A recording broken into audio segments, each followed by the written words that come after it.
الحمد لله نحمده ونستعينه ونستغفره ونؤمن به ونتوكل عليه ونعوذ بالله من شرور أنفسنا ومن سيئات أعمالنا من يهده الله فلا مضل له ومن يضلله فلا هادي له ونشهد أن لا إله إلا الله وحده لا شريك له ونشهد أن سيدنا وسندنا وحبيبنا ومولانا محمدا عبده ورسوله أما بعد فأعوذ بالله من الشيطان الرجيم بسم الله الرحمن الرحيم كل نفس ذائقة الموت وإنما توفون أجوركم يوم القيامة فمن زحزح عن النار وأدخل الجنة فقد فاز وما الحياة الدنيا إلا متاع الغرور صدق الله العظيم. جگہ جی لگانے کی دنیا نہیں ہے، یہ عبرت کی جا ہے تماشا نہیں ہے. ملے خاک میں اہل شاہ کیسے کیسے، مکی ہو گئے لامکا کیسے کیسے. ہوئے نامور بے نشا کیسے کیسے، زمین کھا گئی نوجواں کیسے کیسے. جگہ جی لگانے کی دنیا نہیں ہے، یہ عبرت کی جا ہے تماشا نہیں ہے. بزرگان محترم، عزیز ساتھیوں، دینی اور ایمانی بھائیوں، موت ایک اٹل حقیقت ہے. موت ایک ایسی سچائی ہے جس سچائی کو ہر ایک انسان مانتا ہے.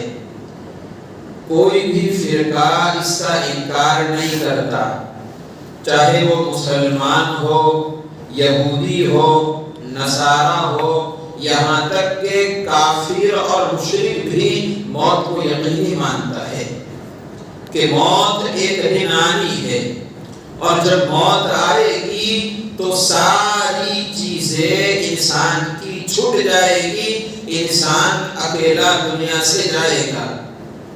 جس کو اللہ نے قرآن میں فرمایا کل نفس ذائقۃ الموت، کہ جو بھی دنیا میں آیا ہے ایک نہ ایک دن اسے موت سے واسطہ پڑنا ہے. ایک نہ ایک دن اسے موت کے ساتھ نسبت ہونی ہے، اور یہ ایسا واسطہ ہے کہ انسان کو اس دن موت سے ہارنا ہوگا. دنیا کی ساری چیزیں چھوڑ کر کے اللہ رب العزت کے حضور حاضر ہونا ہوگا. پھر اللہ فرماتے ہیں وَإِنَّمَا تُوَفَّوْنَ أُجُورَكُمْ يَوْمَ الْقِيَامَةِ، کہ اس دن یعنی کہ قیامت کے دن انسانوں کو ان کے اعمال کا پورا پورا بدلہ دیا جائے گا. اگر رائی کے دانے کے برابر نیکی کر کے لایا ہے اس کا بدلہ اسے دیا جائے گا. اگر رائی کے دانے کے برابر برائی کر کے لایا ہے تو اس کی سزا بھی اسے ملے گی. جس کو اللہ نے فرمایا فَمَن يَعْمَلْ مِثْقَالَ ذَرَّةٍ خَيْرًا يَرَهُ وَمَن يَعْمَلْ مِثْقَالَ ذَرَّةٍ شَرًّا يَرَهُ. تو اللہ کہتے ہیں قیامت کے دن تمہارے اجروں کا پورا پورا بدلہ دیا جائے گا. اس وقت تک کامیاب کون ہوگا؟ فَمَن زُحْزِحَ عَنِ النَّارِ وَأُدْخِلَ الْجَنَّةَ فَقَدْ فَازَ. آج ہم لوگ کیا سمجھتے ہیں کامیابی کیا ہے؟ اگر کسی کے پاس بہت سارا پیسہ آ گیا تو دنیا والے سمجھتے ہیں کہ یہ کامیاب ہے. اگر کسی کے پاس بہت زیادہ ملکیت زمین جائیداد جمع ہو گئی تو دنیا والے سمجھتے ہیں یہ کامیاب ہے. اگر کسی کا کاروبار بڑا ہو گیا تو دنیا کی نظروں میں وہ انسان کامیاب ہو گیا. لیکن اللہ کیا فرماتے ہیں فَمَنْ زُحْزِحَ عَنِ النَّارِ وَأُدْخِلَ الْجَنَّةَ فَقَدْ فَازَ، کہ اس دن یعنی کہ قیامت کے دن جسے جہنم سے بچا کر جنت میں داخل کر دیا گیا وہ انسان کامیاب ہے. کامیابی مال میں نہیں ہے، کامیابی پیسوں میں نہیں ہے، کامیابی عہدوں میں نہیں ہے. اللہ اللہ کہتے ہیں جہنم سے بچ کر جنت میں جو چلا گیا وہ کامیاب ہے. اور دنیا کیا ہے؟ اللہ کہتے ہیں وَمَا الْحَيَاةُ الدُّنْيَا إِلَّا مَتَاعُ الْغُرُورِ. یہ تو دھوکے کا سامان ہے، یہ کوئی حقیقی زندگی نہیں ہے. آنکھ بند ہوگی دنیا چھوٹ جائے گی، ختم ہو جائے گی. ہمیشہ باقی رہنے والی جو زندگی ہے وہ آخرت کی زندگی ہے. اللہ تبارک و تعالیٰ قرآن میں ارشاد فرماتے ہیں وَمَا هَذِهِ الْحَيَاةُ الدُّنْيَا إِلَّا لَهْوٌ وَلَعِبٌ وَإِنَّ الدَّارَ الْآخِرَةَ لَهِيَ الْعَجَبَانُ لَوْ كَانُوا يَعْلَمُونَ. اللہ کہتے ہیں دنیا کی زندگی یہ تو محض کھیل اور تماشے کی طرح ہے کہ بچے جب چھوٹے ہوتے ہیں مٹی میں کھیلتے ہیں، بچے کھلونے بناتے ہیں. جب من بھر جاتا ہے، ان کا جی بھر جاتا ہے، وہ کھلونے توڑ کر کے اپنے گھر واپس آ جاتے ہیں. دنیا کی زندگی کچھ ایسی ہی ہے کہ انسان دنیا میں بڑے بڑے پلاننگ بناتا ہے، یہ کروں گا وہ کروں گا، مکان بناؤں گا، بنگلہ بناؤں گا، اچھی اچھی گاڑیاں خریدوں گا، لیکن موت کا جھٹکا آتا ہے، سارے پلان تیتر بیتر ہو جاتے ہیں، انسان چلا جاتا ہے. وَإِنَّ الدَّارَ الْآخِرَةَ لَهِيَ الْحَيَوَانُ کہ دنیا کی زندگی ختم ہونے والی ہے، کھیل تماشا ہے. آخرت کا گھر جو ہے، آخرت کی زندگی ہمیشہ رہنے والی ہے. لَوْ كَانُوا يَعْلَمُونَ کاش کے لوگ سمجھ جاتے، کاش لوگ سمجھ جاتے کہ دنیا کی زندگی حقیقی زندگی نہیں ہے، عارضی زندگی ہے. اور دنیا کے پیچھے اپنے آپ کو اتنا نہ لگا دیتے کہ اللہ تبارک و تعالیٰ کو بھول جاتے، زیادہ آخرت کی فکر کرتے، اپنے آپ کو اللہ کے حکموں میں لگاتے، اپنے آپ کو نبی کریم صلی اللہ علیہ وسلم کی سنتوں میں لگاتے. میرے پیاروں، ہمیں ایک دن دنیا سے جانا ہے، ایک دن مرنا ہے، اللہ رب العزت کے یہاں پیش ہونا ہے، اپنی زندگی کا حساب دینا ہے، اپنے اعمال کا حساب دینا ہے.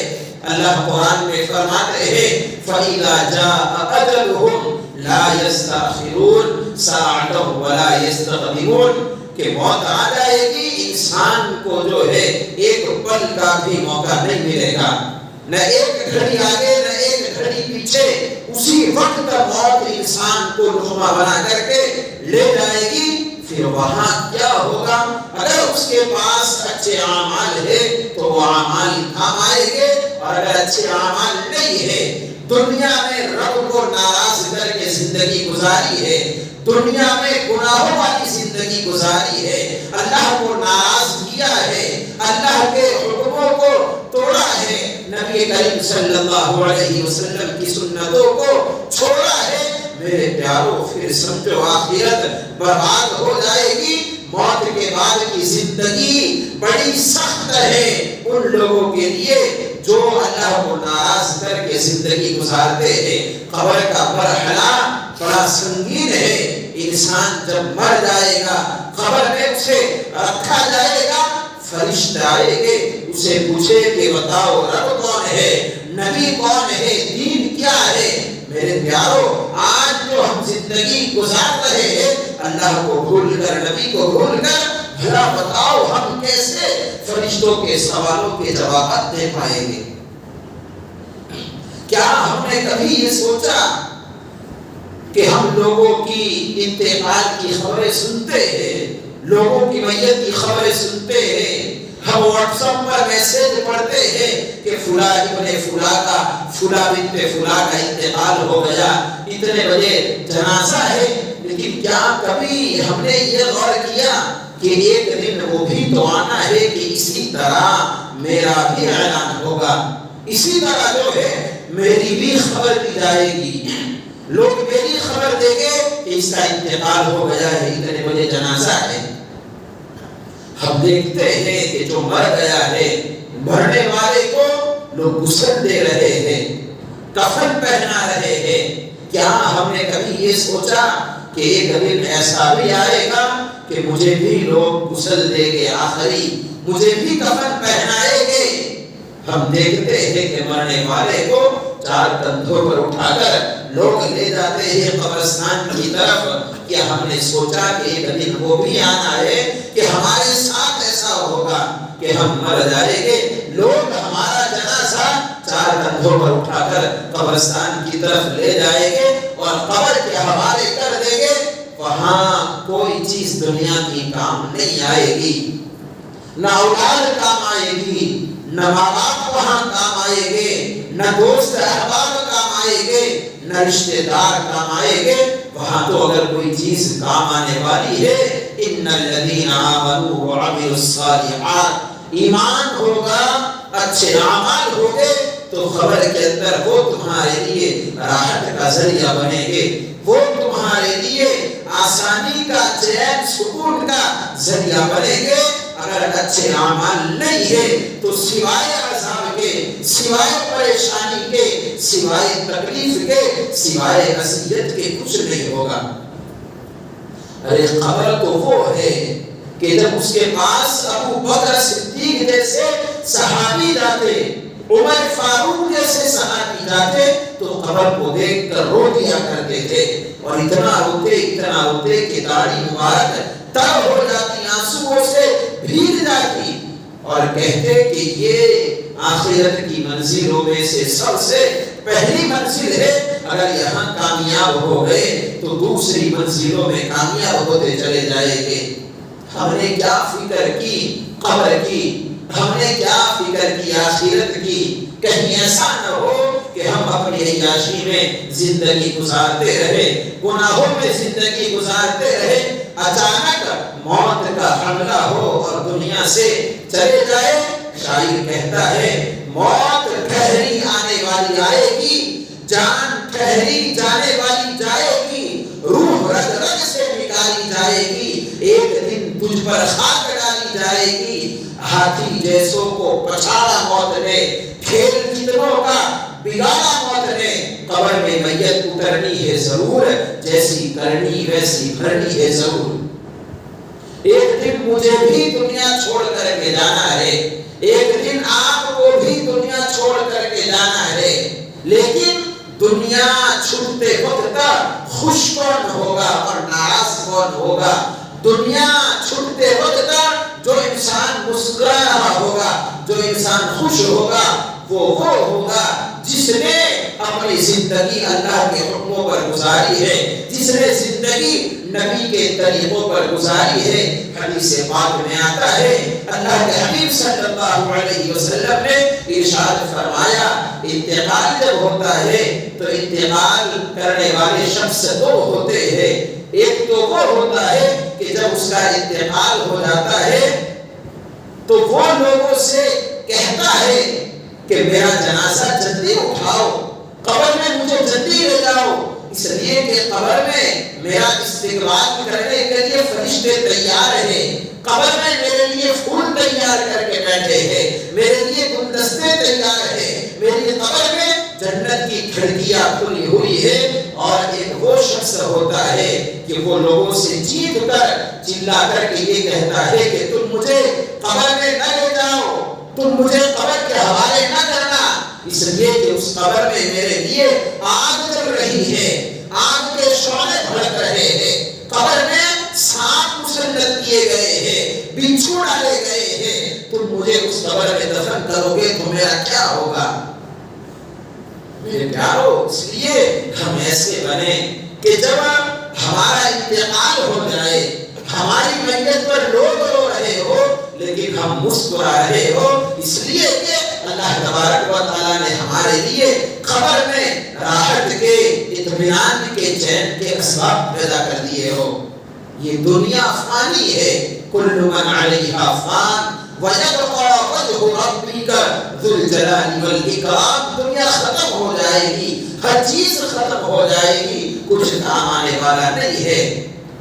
سکندر بادشاہ کے بارے میں مشہور ہے کہ جب اس کے انتقال کا وقت آیا تو اس نے اپنے وزراء سے کہا کہ میری حکومت میں جتنے بھی حکیم ہیں، طبیب اور ڈاکٹر ہیں، ان سب کو محل کے اندر جمع کیا جائے. اور دوسری بات اس نے کہی کہ میری حکومت میں میرے پاس جتنا سونا ہے، جتنا چاندی ہے، جتنا خزانہ اور پیسے ہیں وہ جمع کیے جائے، اور جب میرا انتقال ہو جائے تو میرے دونوں ہاتھ جنازے سے باہر رکھے جائے. وزیر لوگ پوچھنے لگے بادشاہ سے کہ بادشاہ سلامت ایسا کیوں؟ تو بادشاہ نے فرمایا تاکہ لوگوں کو یہ پتا چلے کہ دیکھو سکندر بادشاہ آدھی دنیا کا فاتح، آدھی دنیا کو جیتنے والا، لیکن جب اس کے انتقال کا وقت آیا تو اس کی حکومت کے سارے ڈاکٹر مل کر بھی اسے بچا نہیں پائے، سارے حکیم مل کر بھی اس کی جان بچا نہیں پائے. اور جب وہ خزانہ دیکھے تو ان کو یہ معلوم ہو، ان کو یہ احساس ہو کہ دیکھو سکندر بادشاہ کتنا بڑا مالدار تھا، اس کے پاس پیسوں کی کوئی کمی نہیں تھی، اس کے پاس سونے جواہرات کی کوئی کمی نہیں تھی، لیکن جب موت کا بلاوا آیا تو یہ سونے جواہرات بھی اسے بچا نہیں پائے. اور جب لوگ میرے ہاتھ جنازے سے باہر خالی دیکھے تو لوگوں کو یہ پتا چلے کہ دیکھو آدھی دنیا کا فاتح تھا، لیکن جب جا رہا ہے تو خالی ہاتھ جا رہا ہے، ہاتھ میں کچھ نہیں ہے. میرے پیارو ہم بھی ایک دن اسی طرح چلے جائیں گے، کچھ کوئی چیز دنیا کی کام آنے والی نہیں ہے. دنیا کا سارا مال و متاع یہی رہ جائے گا، ساری چیزیں یہی رہ جائے گی، مال و ملکیت سب کچھ یہی رہ جائے گا. تنے تنہا جانا ہوگا. اگر وہاں ایمان ہوگا، نیک اعمال ہوگے، اللہ رب العزت کو راضی کیا ہوگا، حضور صلی اللہ علیہ وسلم کو راضی کیا ہوگا، اچھے اعمال کیے ہوگے، بھلائیاں کی ہوگی، نیکیاں کی ہوگی، نمازیں زندگی میں ہوگی، روزے زندگی میں ہوگے، تو یہ چیزیں ہیں جو مرنے کے بعد کام آئے گی. ورنہ میرے پیاروں کہیں ایسا نہ ہو کہ ہم دنیا سے چلے جائیں، کل میدان محشر میں آخرت کے دن ہمارے متعلق یہ فیصلہ ہو وَأَمَّا مَنْ خَفَّتْ مَوَازِينُهُ کہ ان کے نامہ اعمال کا پلڑا جھک گیا ہے، یہ لوگ جو ہے بڑے گنہگار ہیں. اور کہیں ایسا نہ ہو کہ ہمارا نامہ اعمال ہمیں بائیں ہاتھ میں تھما دیا جائے اور ہماری آخرت برباد ہو جائے. اس لیے میرے پیارو اللہ رب العزت نے جو زندگی دی ہے اس زندگی کو ہم قیمتی جانے. یہ ہمارے لیے گولڈن چانس ہے، ابھی کچھ گیا نہیں ہے. صبح کا بھٹکا شام کو واپس آئے اسے بھٹکا ہوا نہیں کہتے. اپنے آپ پر اپنے آپ کی فکر کرے، ذرا سوچے کہ ہم کون سے راستے کی طرف جا رہے ہیں، ہم اپنی زندگیاں کہاں تباہ کر رہے ہیں، کہاں برباد کر رہے ہیں. اللہ نے ہمیں کیوں بھیجا تھا اور ہم کیا کر رہے ہیں. اللہ نے ارشاد فرمایا وَمَا خَلَقْتُ الْجِنَّ وَالْإِنسَ إِلَّا لِيَعْبُدُونِ. اللہ نے ہمیں بھیجا تھا اس کی عبادت کے لیے، اللہ نے ہمیں بھیجا تھا اس کے احکامات پر عمل کرنے کے لیے، اللہ نے ہمیں بھیجا تھا اللہ کو راضی کرنے کے لیے. لیکن میرے پیارو آج ہم کہاں چلے گئے؟ ہمیں پیدا کرنے والے اس اللہ کو ہم بھول گئے، نبی کو ہم بھول گئے. میرے پیارو اگر کسی حالت میں انتقال ہو گیا اللہ کی ناراضگی میں، حضور کی ناراضگی میں، تو ہمارا کیا حشر ہوگا، ہمارا کیا حال ہوگا؟ سوائے پچھتاوے کے کچھ نہیں ملے گا، اور اس وقت کا پچھتانا کوئی فائدہ نہیں دے گا. آج وقت ہے اگر اپنی ذات پر پچھتاوا کیا، اگر اپنی ذات پر شرمندہ ہوئے، اللہ کو منایا، اللہ سے توبہ کی، اے اللہ جو زندگی گناہوں میں گزر گئی اس سے ہم توبہ کرتے ہیں، اور آئندہ جتنی زندگی تو نے عطا فرمائی ہے اے اللہ تجھ سے وعدہ کرتے ہیں کہ ہم تیری نافرمانی نہیں کریں گے اور تیرے حکموں پر زندگی گزاریں گے، تیری رضامندی پر زندگی گزاریں گے، تجھے خوش کر کے زندگی گزاریں گے، تجھے ناراض کرنے والے کوئی کام نہیں کریں گے. اللہ تعالیٰ عمل کی توفیق عطا فرمائے. وآخر دعوانا الحمد للہ رب العالمین.